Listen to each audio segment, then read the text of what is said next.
The last glance before vanishing. Jack Evans never believed in urban legends.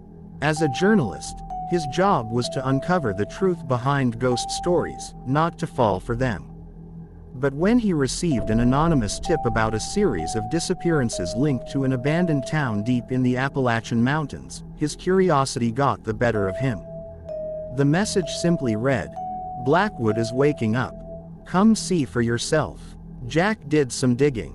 Blackwood had once been a thriving mining town until the entire population vanished overnight in 1956. No bodies were ever found, no signs of struggle, just empty houses, untouched meals on tables, and silence. The place was labeled as cursed, and for decades, few dared to venture there. Those who did never returned. Determined to get to the bottom of the mystery, Jack packed his gear, grabbed his camera, and set off alone. The town that breathes. The road to Blackwood was nearly impassable, overgrown with vines and broken asphalt. As he drove deeper into the mountains, an eerie stillness settled around him. No birds, no wind, just the sound of his tires crunching gravel. By the time he reached the town, the sun was dipping below the treetops, casting long, unnatural shadows.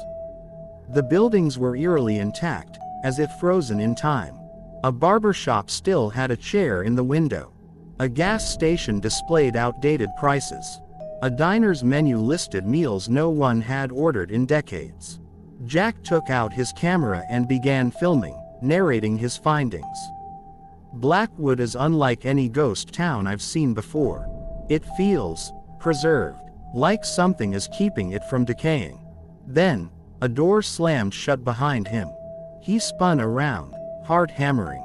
The street was empty. A chill ran down his spine, but he pressed on. He found a row of houses, their doors ajar. Inside, everything was eerily untouched. Dusty plates still sat on dinner tables. Children's toys lay abandoned mid-play. A newspaper dated October 12, 1956 rested on an armchair, as if someone had just set it down. Then he heard it, a whisper. "Jack." The eyes in the dark. Jack whipped around, scanning the dimly lit street. "Hello." His voice echoed, swallowed by the town's unnatural silence. Something moved at the end of the road. A shadow. No, a figure, watching him from the doorway of an old general store.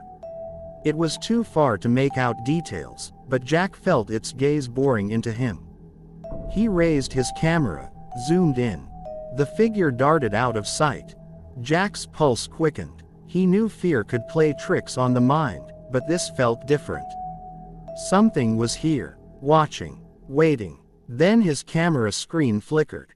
Static. The air thickened, pressing against his chest.